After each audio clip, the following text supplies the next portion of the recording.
മൈഗ്രെയിൻ്റെ കൂടെ ക്ഷീണം വരിക എന്നുള്ളത് ഭയങ്കര കോമൺ ആയിട്ടുള്ള സിംറ്റം ആണ്. പക്ഷെ ഇനി പറയാൻ പോകുന്ന അവസ്ഥയുണ്ടെങ്കിൽ സൂക്ഷിക്കണം.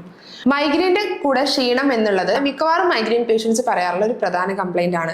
എന്നാൽ മൈഗ്രെയിൻ കഴിഞ്ഞിട്ട് ആ ഒരു എപ്പിസോഡ് കഴിഞ്ഞ് 2-3 ദിവസം കഴിഞ്ഞാലും ആ ക്ഷീണം മാറുന്നില്ലെങ്കിൽ അത് നമ്മുടെ ബോഡിയിലെ HB ലെവൽ, ഹീമോഗ്ലോബിൻ ലെവൽ കുറയുന്നത് കൊണ്ടോ അല്ലെങ്കിൽ നമുക്ക് തൈറോയ്ഡ് പോലുള്ള കണ്ടീഷൻസ് ഉള്ളത് കൊണ്ടോ ആയിരിക്കും. ആ ഒരു സാധനം നമ്മൾ വിട്ടുപോകരുത്.